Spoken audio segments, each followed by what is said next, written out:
Welcome back to the Red Letters. Today's guest is Mila. We're so glad you're with us. Thank you. Yeah, guys, the G string is popped, and you know what's really funny is every time I pop a string on the guitar, it's the G. It's like my guitar is mocking me or like wants me to make that joke. Well, at least your guitar's getting some, Right. Yeah. Well, you Getting guys some action. you started this like singing intro with Ben, who's also a musician, and I thought like, next time you have Ben on, you have to get him to like jam with you while you do the intro.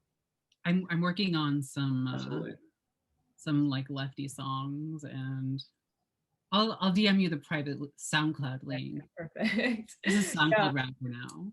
I find it really hard to do political music. Like I kind of avoid it because I like it's really hard to make good political music that's not tacky.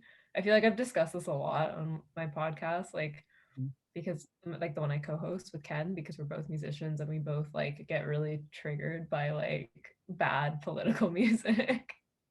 So if you can make good political music, good on you. Let's do it. It's a lost art. That's a lost art these days. I feel like. Yeah. I remember seeing videos of some of the demonstrations in Chile, and I can't remember the guy's name for the life of me, but they were singing some of this guy's songs, and there was like thousands of people like in the streets, and lots of them had guitars, and they were just singing his songs, and I thought that was just so beautiful. And I was like, well, why don't we have that here? Like, what happened to left-wing folk music? Where is that? Yeah, we don't really have much, honestly. I feel like the good political stuff in music right now is in rap. Yeah. Like yeah. I read so I'm really into trip hop music, and I discovered this band from Ireland, and like half of them are Irish and the other half are Jamaican. And they started off as kind of like some, like a fusion of the two genres of music. Like it's very Irish, but it's also very hip hop and they're called Marksman because they're radical communists. And they did a song with Sinead O'Connor about, I don't remember what it's called. Anyway, their second album was less hip hop and more experimental with like blues and jazz and stuff like that. And apparently this is where the trip hop genre comes from. So like Portishead, Massive Attack, and Massive Attack, who's also like very left wing, like electronica. Aren't they Banksy? Like, isn't the no? Oh, I thought like no. But okay, I feel like they are, but I'm not sure if it's Massive Attack or someone else. But no, there is a lot of speculation that Massive Attack is Banksy, though. Oh, okay. So what is Banksy? I'm sorry, I'm like really musically illiterate. I don't know what that means. So Banksy is like a protest artist. One of his most famous pieces, or her, I mean, we really don't know who Banksy is. One of their most famous pieces is this drawing of a girl holding like a red balloon or something, and it's in this frame, and it went up for auction for like what, $1 million or some shit like that, like an exorbitant amount of money. And as soon as it was sold, they dropped the gavel, and somebody in the crowd hit a button, and it shredded the painting. Oh, love and it. Yeah, and he whoever Banksy is has murals all over the world, like in Palestine, and there's a hotel in Palestine, I think, that Banksy designed or something. I don't know. I don't know a lot about Banksy, but I heard the rumor about Massive Attack, and I thought like that'd be really funny if like the people who like the intro to like House MD was Banksy. It would make sense. I mean, it would make sense because they're very, they're pretty left wing. So so I'm trying to make some like lefty trip hop kind of sounds to to carry on the tradition of Marxman and Massive Attack and like left-wing politics. But also I would really love to make some folk music, because I really love folk music. And I've been listening to lots of like Welsh music over the years, and there's some really radical like left-wing musicians from the British Isles and Ireland. And Can people find your music? Do you guys have links to your music? Mine's a secret. I don't use I don't mix my name and my music name. Should I cut this part out? But For legal reasons. No, you just don't. But I share my music in separate channels. Got it. I respect that. I've been trying to think about that lately too. Is should I like my social media presence, like my music, should I separate my music and my political personas, I guess? But they're kind of like, I think it's kind of impossible for me to separate them because they go so well together. Like a lot of the music is really political. And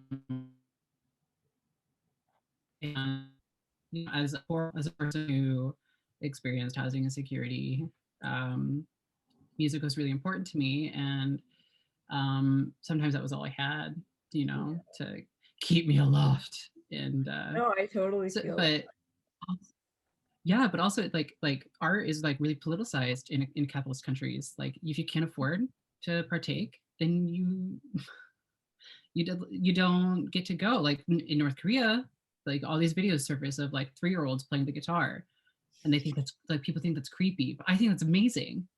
Oh yeah, that's really cool. Beautiful. Yeah, where is that? Where is that? Oh, I know, it's cool. I mean, when I make music, honestly, I don't make political music because I kind of use it for like a different avenue. Like I feel like I grew up classically trained, and then I wanted to use music to be more like of an outlet to like express like really raw feels. And I felt like a lot of music is really heavily produced and like really rigid and proper, and I grew up playing very rigid and proper music. And I think like a part of me was like, okay, but feelings aren't like, they don't work like this. Like feels are actually kind of disgusting sometimes, and like kind of like messy. And so I make a lot of just like raw feels kind of stuff. I love that. Very inspired by John Frusciante's Neandra Ladez album, where he made it like he recorded it in like a hotel. Nice. And like just like it's a little lo-fi, but it's like the feels, you really can feel what he's feeling on it. So that's kind of more my avenue. But I respect people who can make political music and make it good. I want to make political music good enough to impress you, Mila. That's my goal. Well, that's my goal. I was going through some of my songs and I was like, what would Mila think is perfect? Yeah. But yeah, also we'll review it on Unacceptable. Okay. All right, I'll take it. But also, if you like just like really like raw abrasive stuff, you should check out this artist called Lingua Ignota.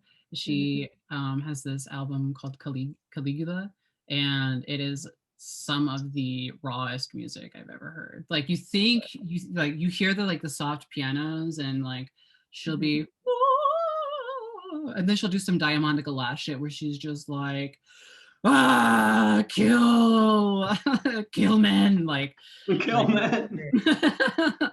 Throw your body in the fucking river. Like it's good shit.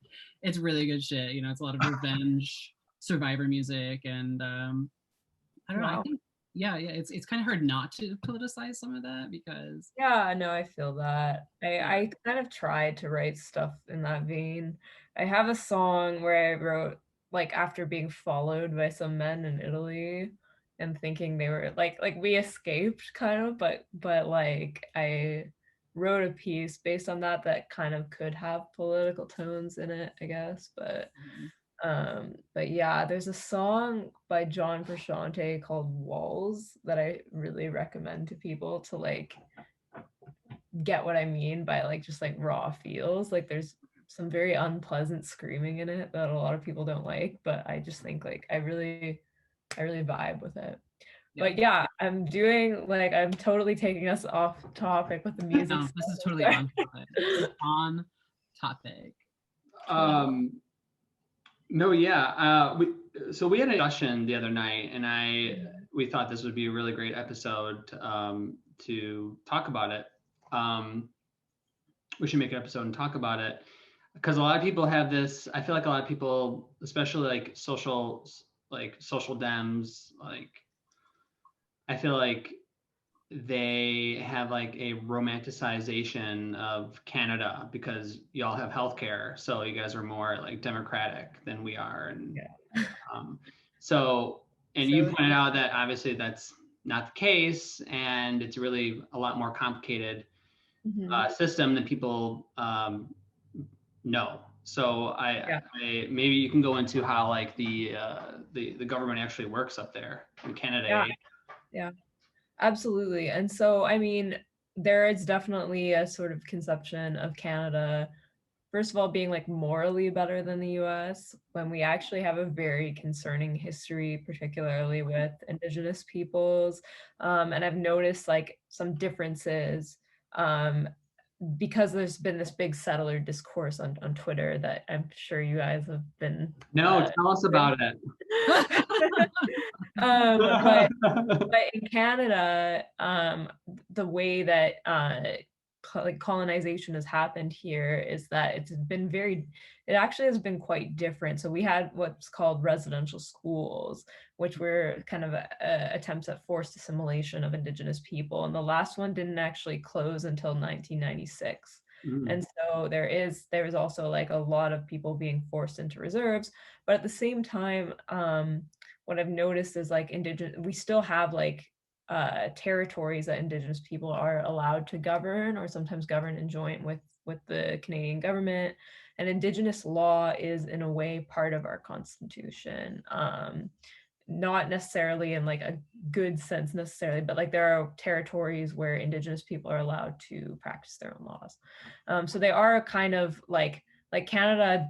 There is kind of like two Canadas in a way, or there's like Canada for Indigenous people who were here, and then there's like, I don't know, I'm not really putting it that great, but basically we have we have a very dark history is what I'm trying to say, and that has really shaped a lot of things that happen in our country. And so while there's like a lot of anti-racist, or like there's discourses about racism in the US that are very I don't know, like a lot of Canadians even are like, oh, well, at least we're not like the US. Well, no, we do have a pretty concerning past on that front. But in another way, you're also talking about how social democrats talk about Canada having these social programs that the US doesn't have. And I've heard Bernie Sanders also talk about that as well.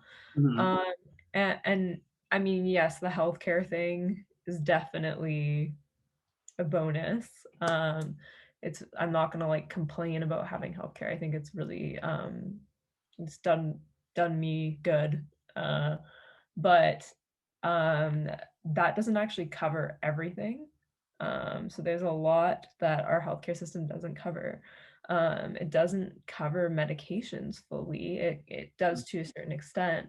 But yeah, it doesn't cover dental either. And so there's still ways that Canadians are dependent on their employers to access certain kinds of healthcare. So it's not like fully universal healthcare. It's just universal healthcare to that extent.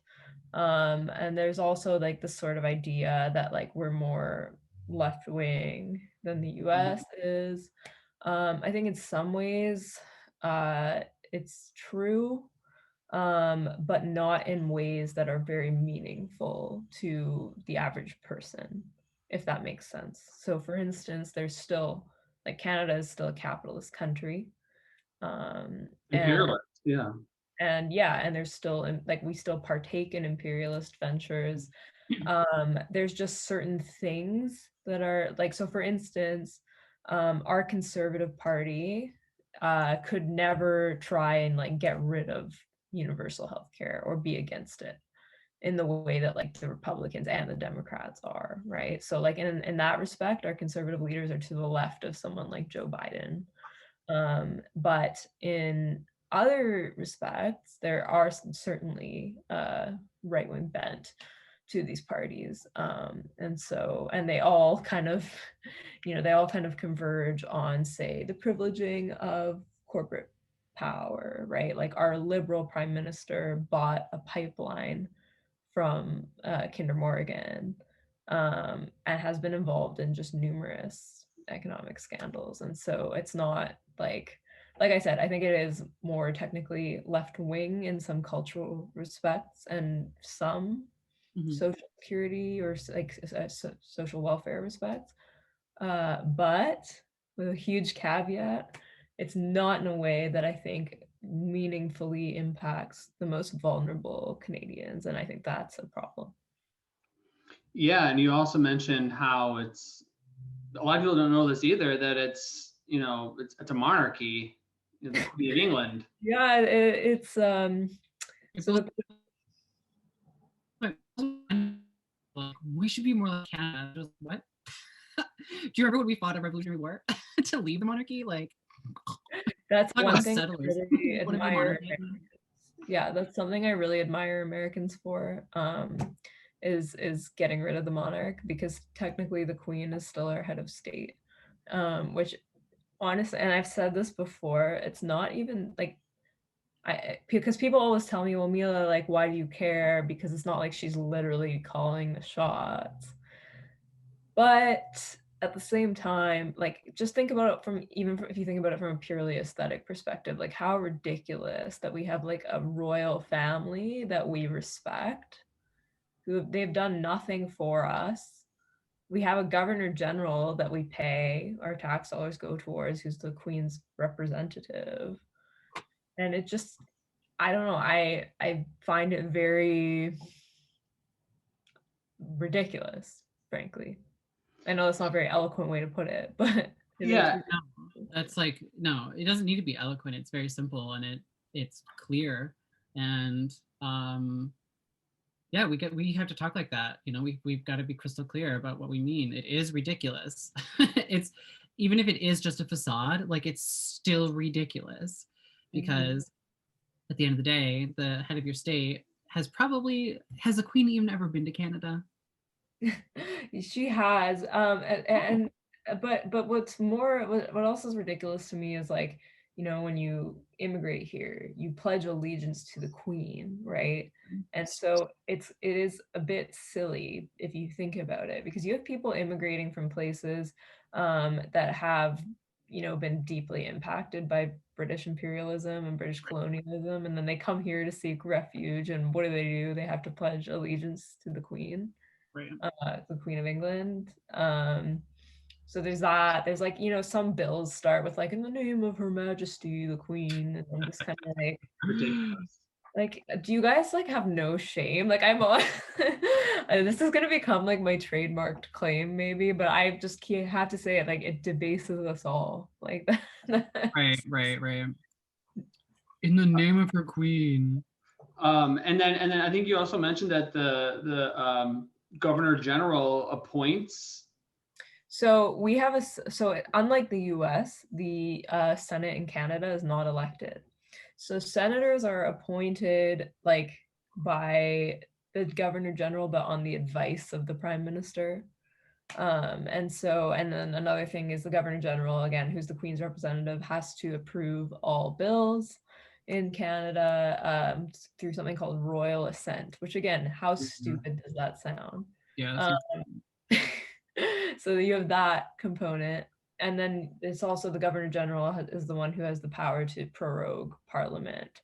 So we had what I was telling you about earlier is we had this sort of scandal because Stephen Harper, our previous Prime Minister, who is just like your classic neocon. I think like now he's like out there doing book tours about like why he regrets not bombing Iran or something.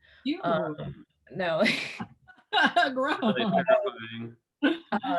But yeah, he's just, I mean, don't take my word, but it's literally that, but he's like very neoconish. He was very close with George Bush, and he is very close with Netanyahu. There's actually a video of him serenading Netanyahu, which I'll send. Oh my God. What's he singing? He's singing the Beatles. He's singing Hey Jude, I think. And he's playing piano for him. And like BB is like, thank you, Stephen. That was very nice.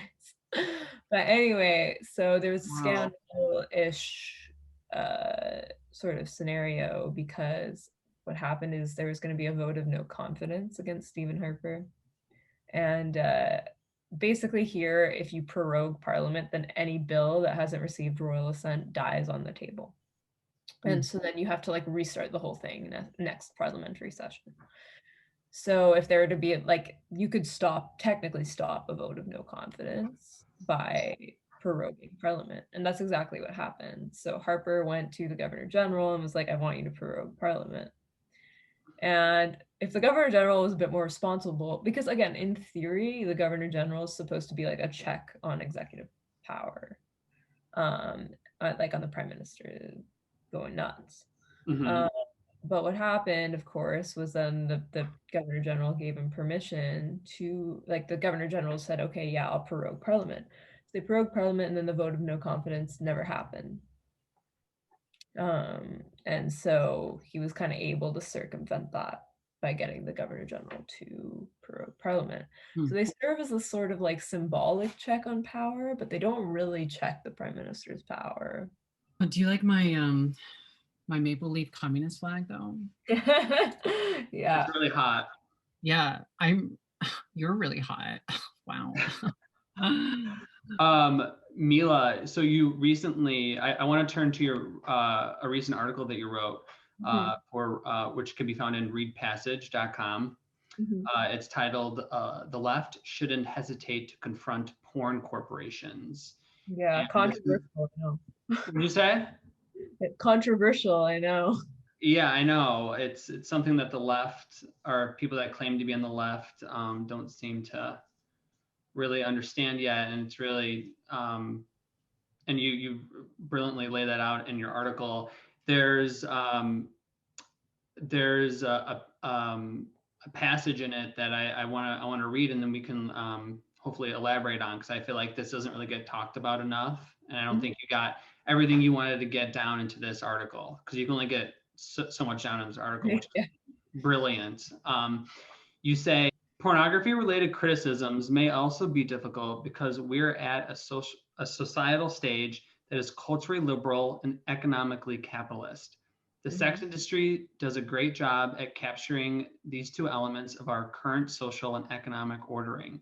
It combines market logic and commodification with something that's traditionally been displeasing to social conservatives. Yeah. Would you elaborate on that a little bit? Yeah, definitely. And so, okay, so I'm sure everyone is familiar with, you know, if you look at something like conservative online culture, you'll see there's a lot of obsession with owning the libs, right? And I think that similarly on the left, there has been an obsession with owning the cons.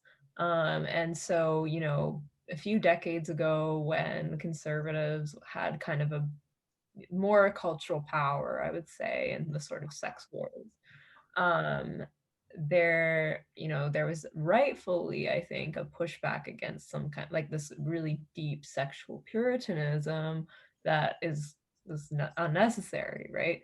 But and similarly, there was I think a reasonable pushback against religious fundamentalism, which of course I oppose. The problem is that, you know, then basically leftists can, you know, take pleasure in a similar way that conservatives take pleasure from owning the libs, take pleasure in offending conservative sensibilities, right? Through this like overt sexual kind of subversion. And I don't oppose like, you know, whatever, like people having fun with their sexuality, like go ahead. But what I do think is that this puts a lot of large corporations in a very advantageous position, particularly now. It's not only porn corporations that have done this. So for instance, you see corporations like Nike or Shell who have been paying lip service to Black Lives Matter to kind of own the cons, while both of them have had policies that are like operations that have been, you know, very damaging to racialized people abroad. And so similarly with, you know, and we all know this, like we talk about woke washing or intersectional imperialism. Right. Yeah, and so similarly with porn corporations, I feel like a lot of people get conscripted into siding with what's frankly a part of big tech, to stick it to conservatives. And so Mhm. that was kind of the concern that motivated my article. But I was saying, you know, if you're like Nike and Shell, they're not explicitly companies that like whose services offend conservative sensibilities. Like selling a sneaker is not in itself offending conservative sensibilities, whereas porn actually in itself is something that is offensive to conservative sensibilities because it was depicted not for the same reason as like of what a leftist would critique it for. Like I'm not saying, you know, people like Esperanza Fonseca who talks about like this stuff versus like uh whoever, like the what's the guy's name, the Liberty University guy. I'm not saying they have the same views on porn or Right. are opposed to like certain elements of the sex industry for the same reason. The reason why conservatives are opposed to it is traditionally that they see it as a nuisance or they see it as damaging to, you know, the soul of men who watch it. Or the you know, or the bodies of women. Right. They It's see like a that as like, desensitization. right. They see that a woman is using her body for her own pleasure. We know that it's kind of an illusion, right? Because we know that those videos are made for men, but they don't, they see that as like a woman ruining her body for the Right. use of a man. Yeah. So my point is like, you know, as an industry, it's not just that like, you know, they're woke washing something. It's that in itself, the porn corporation is just perfect for this cultural moment because it provides a service that is offensive to conservative sensibilities. But again, it turns a huge profit from doing so. And usually when you have large corporations who are you know, exploiting people's labor, who are making money off of people's desperation. Usually, when you have that, the left is willing to, at least some of the left, is willing to say this is exploitative. Mm. There's a worry now that if you say this is exploitative and refer to a porn corporation, people think that you're saying it's exploitative in the way that a conservative might say it's exploitative. Namely, they think you're saying it's exploitative because it's exploiting our souls or like the nuisance. But again, I think this is a misinterpretation of what socialists mean when they say exploitation. It's not a moral term.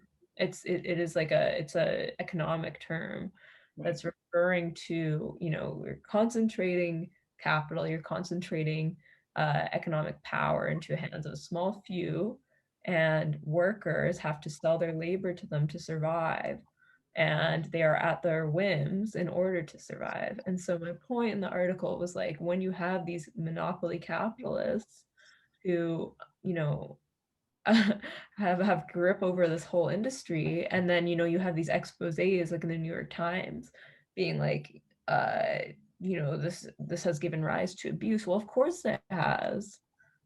Most, like every single major corporation like this is like, there's going to be Mhm. giving rise to abuse. And so, you know, my point wasn't to single out porn as being like this unique capitalist evil, because it's not. But my point was that I think, you know, Pornhub is in a very advantageous position because leftists are scared to, you know, sound like they're aligned with conservatives in any way, even though again, like you're not, this critique is not the same. Right. You're not critiquing somebody having sex to make money. You're critiquing the industry, which is basically acting as a pimp. You know, they trademark these videos, they sell these videos, and you know, the illusion is that the performers or the workers are getting like paid for it, but you know, that's not the reality, right? And they deserve to get paid for the work that they do. That's why a lot of people like struggle to leave the industry and struggle to have careers. Um, and and that's, yeah, you're totally right. I'm 100% with you on this. Yeah. Yeah, and you know, I think one thing, like basically I wrote this article because the editor of Passage messaged me. I had tweeted at Nicholas Kristof because he was Huh. like, the problem isn't porn, it's rape. And like I was saying, you guys, the problem is capitalism. It's Yeah. like what are you like, this doesn't come out of nowhere, right? Like these are people that don't have proper labor protections. Right. And you have these leftists who will in the same breath go sex work is work, and you say, okay, so let's give them, like, let's fight for workers' rights then for sex workers, and they go, oh my god, you're a swerve. Yeah. Right. Right. Exactly. So again, like it's a little bit incoherent to me. Yeah. Because the whole point of the article is like, yes, you know, treat this like you would treat any, like use any anti-capitalist critique, but at the same time, Pornhub is in a more advantageous position than someone like Nike, because again, the service they provide is Right. what offends conservatives so much. And right now, we're at that cultural moment where Mhm. we want to offend conservatives but maintain capitalism. That's kind of the hegemonic cultural position that we're in. Right. And it might sound a little extreme to compare it to rape, but when I mean, you've got a digital recording of somebody having sex and you're not giving them any money for it. So you're like basically pimping them out and profiting from it. I'm not sure what, you know, I mean, that's exploitation, but given the sexual nature, do you also think that it's like trafficking or rape, or like is there a different term for that other than just exploitation that gives Yeah. I mean, I think it depends on who we're talking about, right? Because the people in Christoph's article were people they were not workers. They were actually, like, these videos were non-consensually uploaded. Yeah. So like in that case, they were not selling their labor. But I think it drew attention to issues in the industry where there are people who are intending to sell their labor and they're being shorted. They sign up for these things and then they have to do things that are painful for them to do. There are people who have had to, you know, take painkillers in order to perform the acts that are asked of them by these corporations or by these filmmakers who, again, like, they're abusing workers' vulnerability. And that's not like something that's unique. Like, you know, there's a sort of thing where it's like, oh, you're trying to like rescue sex workers by like, and it's like, no, it's like we talk the same way about any worker who is, you know, under the boot of these major corporations. It's not like a moral insult or anything like that. right. Yeah. And it's like, I think people miss or don't really understand that we are, in order to like, there's a reason why the USSR got rid of, you know, prostitution, things like that.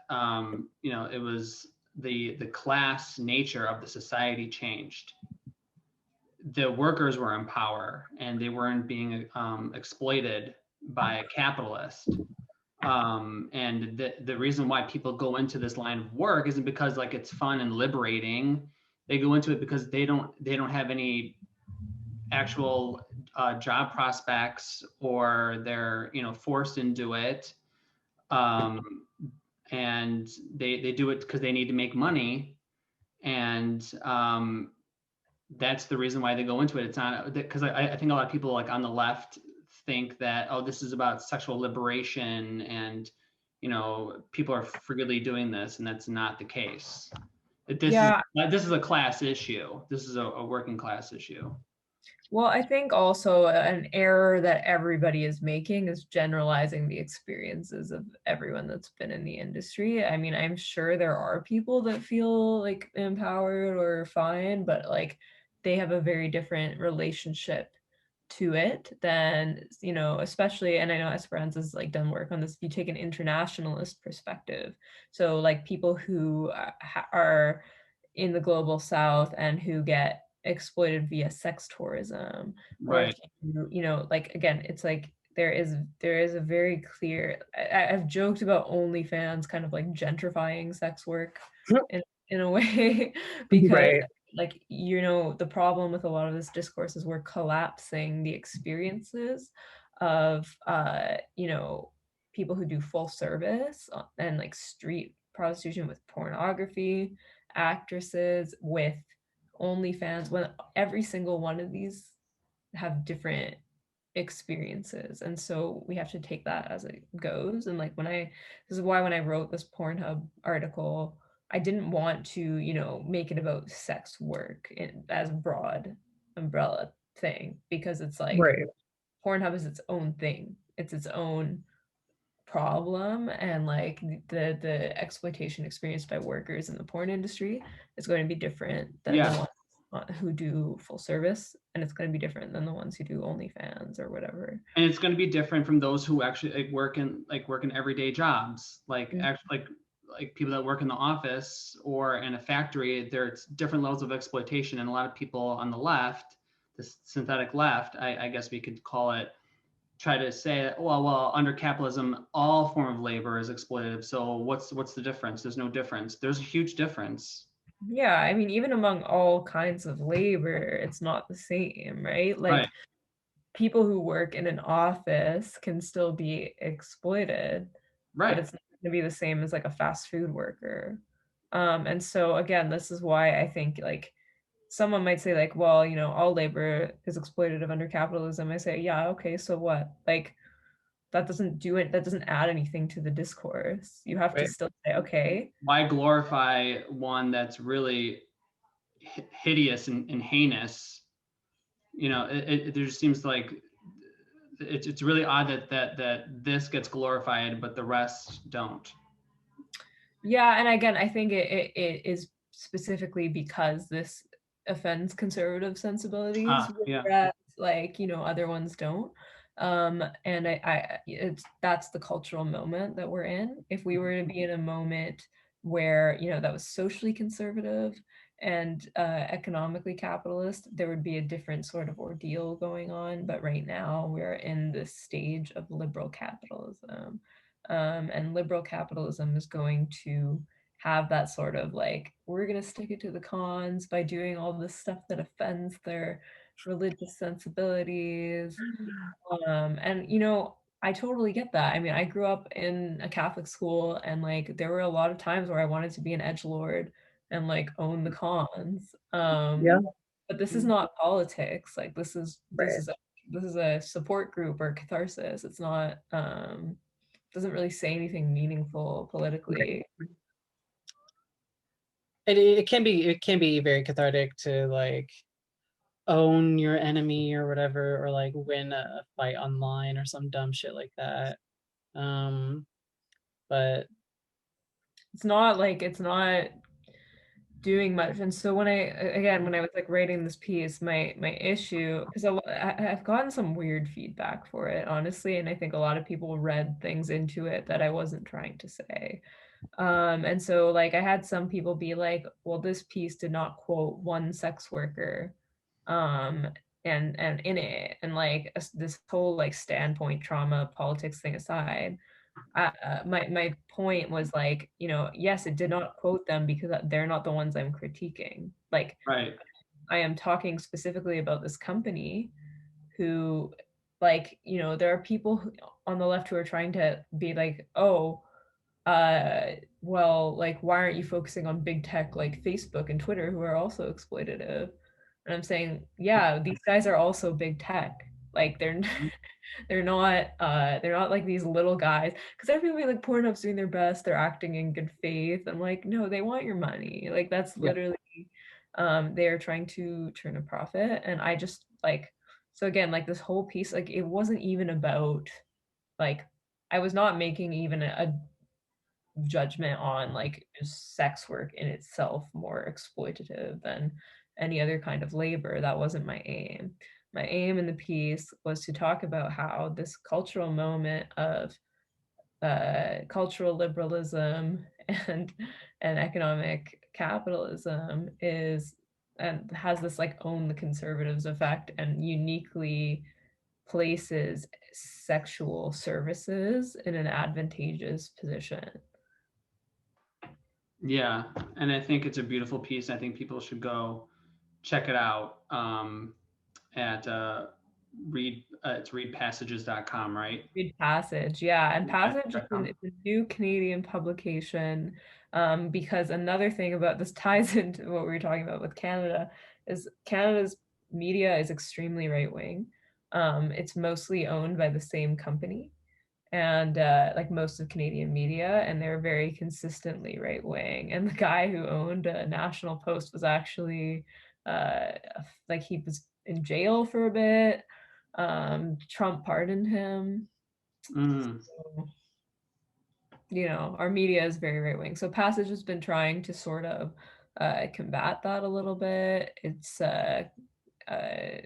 I definitely recommend people check it out. There's also some stuff on like Canada's role in imperialism, and it's just like it's one of the only like left takes in Canadian media. Do they talk about not to kind of switch topics here, but do they talk about Canada's mining companies? There was a recent piece that was really interesting, and I should send it because it's also by this Twitter user that I think is really great. Plus Twitter. And, I can't even remember where to find it, but it was on Canada's role in Latin America, Mhm. and it was very good. I think it's really interesting the way that people talk about as if China is is this invader country. They call it neo-colonial, like Hillary Clinton called it neo-colonialism, what like with the Belt Road Initiative. Or did she say it's social imperialism? Something like that. Yeah, she definitely said it was neo-colonialism, which Okay. like that tipped me off right away that she was full of it. But like I learned that like Canada owns the most mining fields, and they have the most mining or the most mining companies in Africa, and that is neo-colonialism. Signing like symbiotic trade agreements, which only three countries on the African continent have done. Like that's not neo-colonialism at all. Yes. So Passage just published this piece by Liam Meisner, and it's really good. Strongly recommend it. I'm putting it in the chat. You should share it. It's about how Canadian mining companies are devastating the global south. And again, it goes to show how we still have like we're not like the US's like good neighbor. We are partaking in these imperialist ventures as well. Yeah. There's also stuff in Passage about Canada's sanctions on Lebanon, which are disastrous, as most sanctions tend to be. Yeah. So anyway, all that to say, we have a bad media landscape, and I'm glad that there's like, you know, some pushback. My next question for you is like how much of the British Crown controls Canada's foreign policy?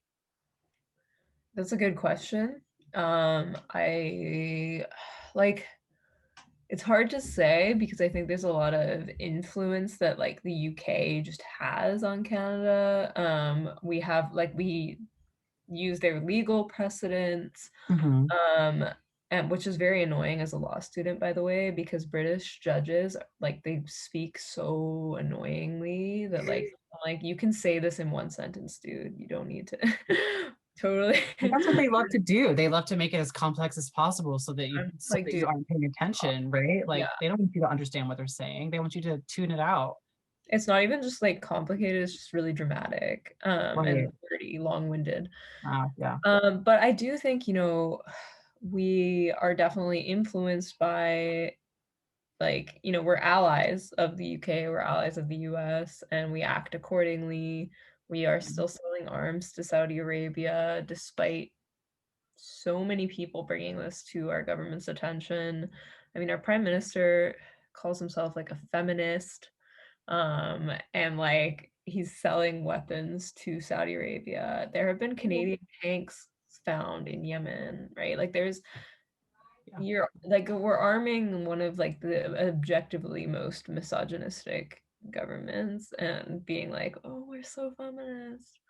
And when we interviewed Ben Norton, he said Saudi Arabia was a colony of the United States, and I mean, I mean, effectively, yeah. Saudi Arabia is effectively a military base. Saudi Arabia and Israel are military bases for the United States, and it makes sense that they're giving weapons to terrorists who will help destabilize countries.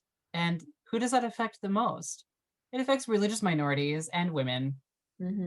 Well, women are very like, this is a thing that a lot of people don't talk about, but the war has been shown to uniquely harm women, right? And so like this is what has really alienated me from feminism in the West, and especially in Canada and the US, is that we see these people like I think I saw this article where I was like, okay, that's it. I'm done with like these kinds of feminists, like, or with like US feminists, like they don't know what the hell they're doing. There's an article being like, Elizabeth Warren is the perfect intersectional feminist candidate. Oh, Jesus. And like, she has this record of supporting sanctions against Iran. She said some very disturbing things about Palestinians. And like my point is like, okay, well, you're supporting these policies that are disproportionately harming poor women in the global south. This is like, I'm not interested in this kind of feminism. Like this is just a joke to me. And Canada is very similar. Yeah. Should we talk about trauma politics next, or should we talk about the woke imperialism crap? Well, both can connect.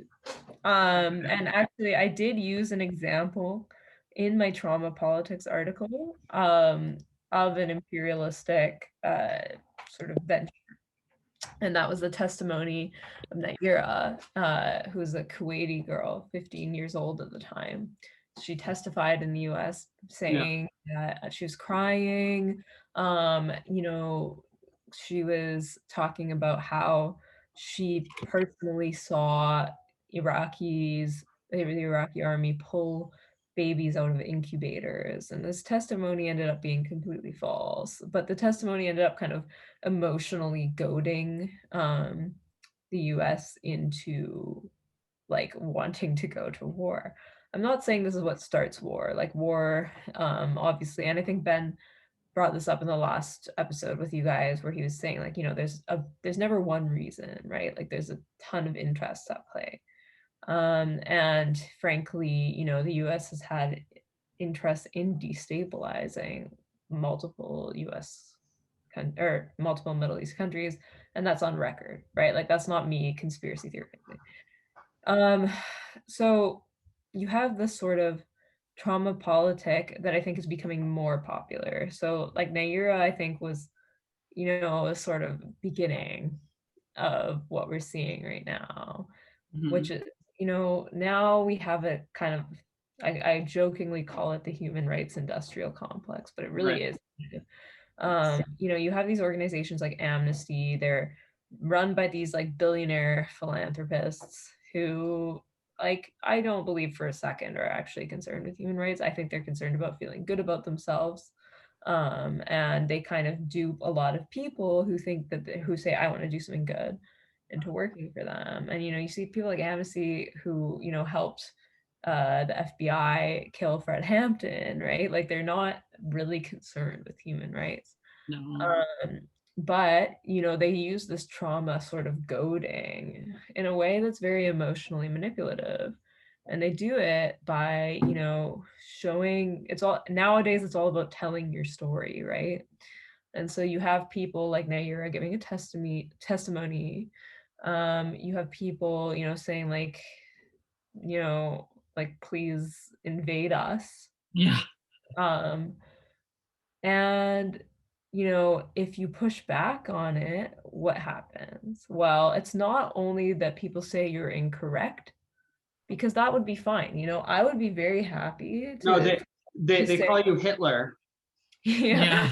I would And they say, like I was saying, like I would be very happy for someone to say, here's some factual information as to like why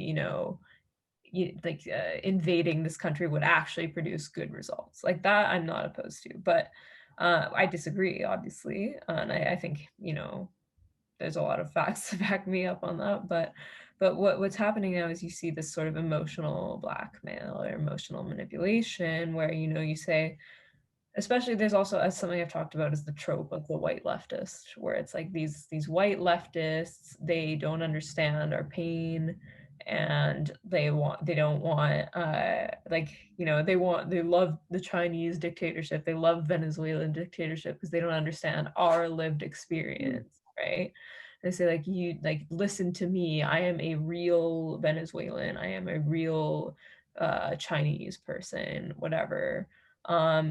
My point being, no, you like, yes, you come from this place, you do not represent everybody in this country, you do not represent their voting interests. But if you say that, you sound evil, right? right. If you say like if someone goes like, listen to whatever Venezuelans, like Yeah, the there clapping. there was a thing at my old school that happened where some people wrote an article in our school newspaper saying hands off Venezuela. It was against the intervention there. And there was a student association of like Latin Americans who were like, how dare these like white left, it was funny though because I think one of them was like Lebanese and the other one was like South Asian. But they're like, how dare these white leftists like speak over my lived experience, and like they're not Latin Americans, so they can't like speak about this issue, and like we demand that they retract this article. Like they wanted to like silence these people from opposing invading, not necessarily invading, but opposing intervening in these countries. And again, even if like, you could also just take it fully like, I've seen some Americans take this approach too, which I could also agree with, where they say, why is that our problem? We have our own working class here who is suffering, and you want us to like pledge allegiance to overthrowing your government for like your interests so we can set up some like big Chevron like thing. Right. um so I mean, it's complete emotional manipulation. And so I think imperialism now, in the form that it's increasingly taking, which I think has evolved, right? I think it started off with like, we're on a civilizing mission. It then evolved to, we want to promote good governance. It then evolved to, we want to spread democracy. And now it's like, we want to spread woke liberalism. But not only do we want to spread woke liberalism, we want to emotionally posture about our moral superiority to you, because you don't believe what we believe. So there's no room for disagreement. There's no room for discussion here. It's like, you are invalidating my trauma. And so this is a tactic of imperialism, and it also is used in other settings as well. Sorry, I totally rambled on that, but No, not at all, not at all. But I think we saw this just recently with our AOC going on a Instagram live or whatever it was, and she was. It's been over a month since the riot at the Capitol, and she went on Instagram and talked about how she nearly died, and I guess a lot of her cult following, really gets off of fear porn and trauma politics, because that's all it was. Because she's trying to cover up all the things that she should be doing, like fighting for Medicare for all and getting people money during a pandemic, and coming up with ways to get out of this pandemic and capitalist crisis. But and there's a lot of people that come to her defense when people call her out on that, and like, well, you should be really focusing on these material issues that the working class is facing. That's what we kind of voted you to do. I was gonna say I'm not gonna make any judgments, but she's a politician, so I am.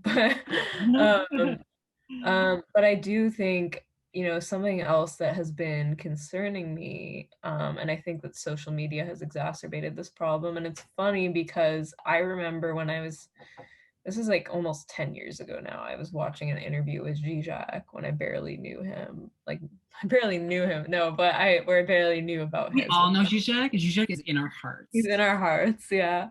So I was watching an interview with him, and he was talking about how people in power, like the way he was saying, oh, I'm worried about social media because people in power are gonna try and make this parasocial relationship with you, where like they show you everything about their life and get close to you by making these personalized. It's almost like how the Kardashians are really successful because they talk about so much about their personal life, and they make you feel like you're their friend the way they tweet. They're so but and I get no hate to them, they're not politicians, but it is concerning when it is a public servant, because what happens is I'm working on an article about this right now, actually, but what happens is there's this sort of mutually reinforcing parasocial relationship. So you have the politician has this joy in pleasing people, and so the people get pleased through this politician feeding their parasocial needs. Yeah. And the politician gets this ego boost of people being invested in the politician's personal life. And so I think this is what's happening. It's they're becoming a influencer, but in turn it's then you can't make public demands of them. How are you going to make a public demand about someone who's live streaming about their trauma, right, and not look like an asshole? And again, that's not to minimize whatever trauma. I'm not. She talked about getting sexually assaulted in this live stream that she did, and that's awful. That's terrible, and I would never wish that on anyone. But again, these are you can't these are things you should be talking about with your friends. It's not something that is suitable for the political arena. The problem is that Instagram and Twitter have created a sort of in between political position and your personal life for politicians. And I think reading this charitably, I think maybe what she wanted to do is there's a desire now for women to tell other women, you're not alone, and I've went through this too, but I do think that is dangerous in a lot of ways, because I think also it's like I said in my trauma politics article, it privileges people who are actually willing or able to share their private information.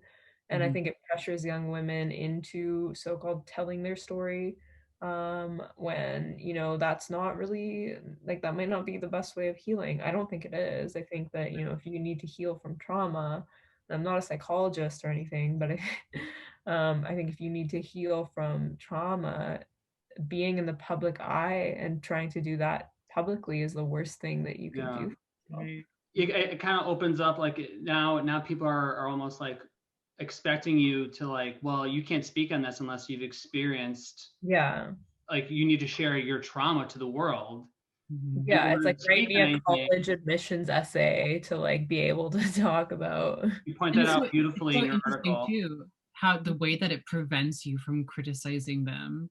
I the way that people not only share their personal lives like this, but like when they become a cultural phenomenon, like a meme, people do Right.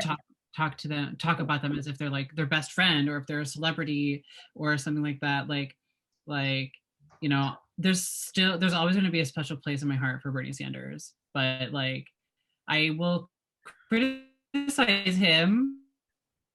I do like I he's our Uncle Bernie, but you gotta call a sheepdog and say you're I appreciate and respect the things that you're able to do for us, but at the same time, just because you become a meme with this chair and the mask, which I loved, I'm guilty of participating in that stuff.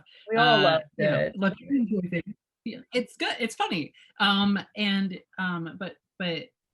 that doesn't mean that like I'm just gonna stop criticizing him when I see him doing stupid shit, like calling for the immediate release of Alexei Navalny, like, and not Julian Assange. Exactly, and not Julian Assange, like, right, and he's just towing, he's kowtowing to the establishment, and this is what social democrats have to do in order to maintain their relevance. Well, they have, if they want to fight for something, they have to give something up. We can't keep doing that. We can't keep doing it, and we can't keep relying on these like on these people becoming like popular social figures, because populism is destructive in that way. It's not building anything tangible. It's like a really thin wire that you're holding like a social movement on, and like these political parties, these cults, if they really want to address these traumatic experiences that everybody has something, right? Like they really need to get to the masses, and they really need to bring this culture of healing to our front doors after the pandemic, of course. Yeah, and I think I think Bernie's also like in that sense is he's really revealing himself to be truly an imperialist, like he is. That's really what he is, and like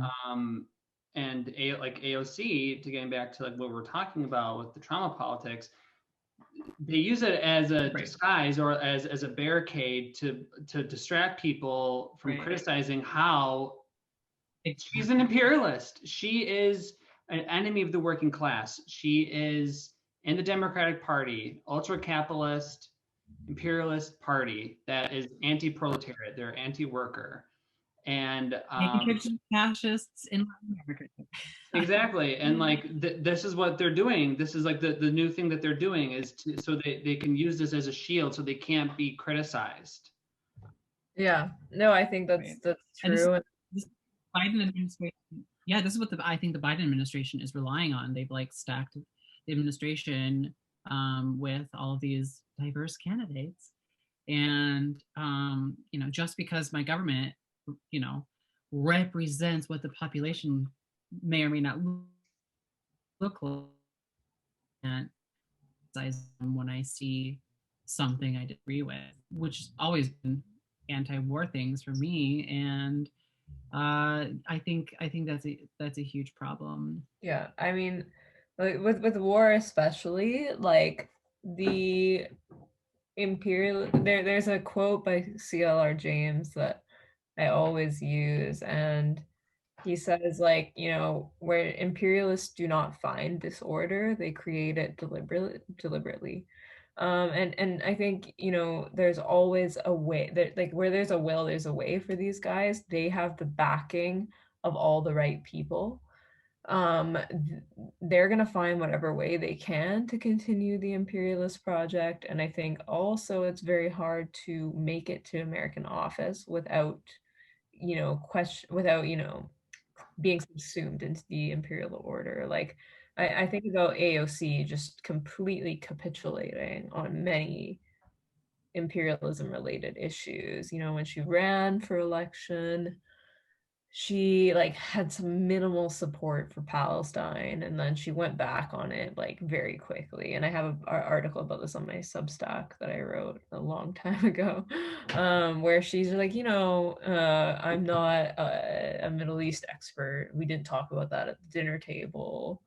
And I mean, yeah, most Americans aren't, and yet they have this entitlement to, going into these countries and changing them as they see fit. Like, I am not convinced that someone like Mike Pompeo or Jared Kushner knows enough about the Middle East either. That's not their goal.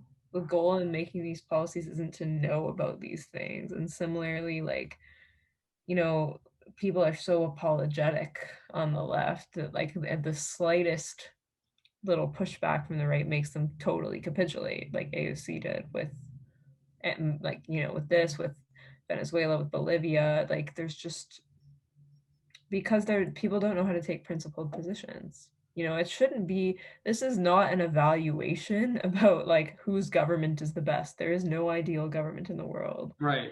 This is about, you know, what business do you have going into these countries and doing what you're doing. And now, like, again, I am not a fan of Donald Trump, but one thing that he did that I think was good, not, and this is unintentional, is that he was honest about the US's motives in these places.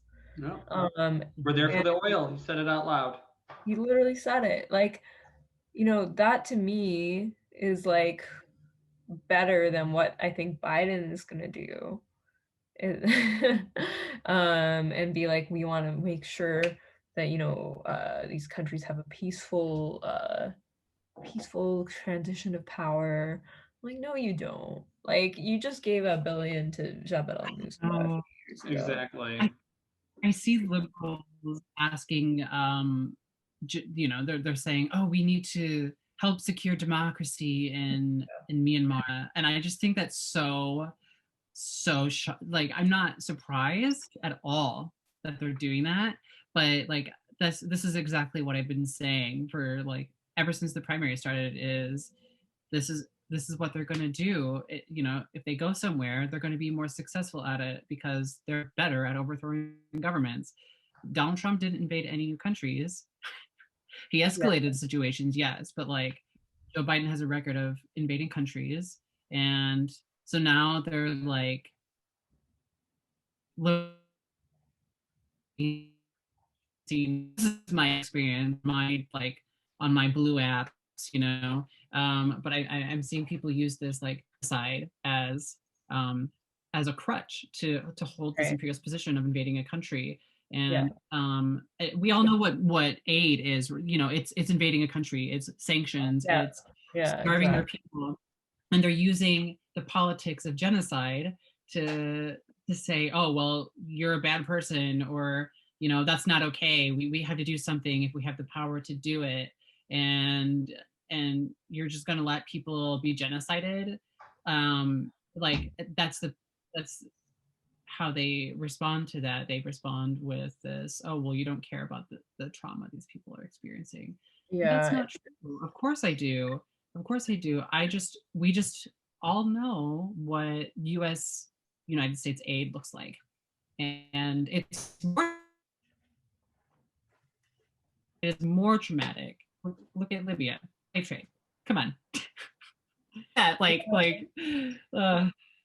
Well, I think also these are really big, and sometimes I feel like out of line speaking about this because I'm not American, but I do think this is also a very clever way to subvert, you know, the responsibilities that they have to their own people as well.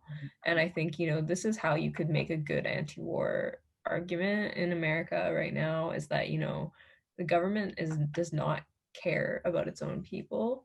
It has allegiance to like to other elites in other countries. It doesn't have allegiance to its own people. And so all of these things that they're doing are distracting from issues that other Americans are facing, and in Canada that Canadians are facing. So by fixating on, you know, I see people like Ted Cruz or Rubio really being like talking about the people of China, the people of Hong Kong, the people of Cuba, whatever.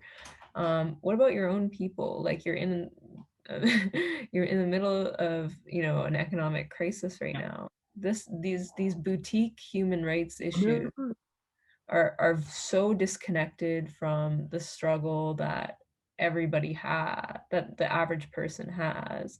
And I think, you know, there's a lot of these think tank people especially who are, you know, so again, so disconnected from the problems of people in their own country that they distract themselves with problems that they don't have they don't have any sway over at all.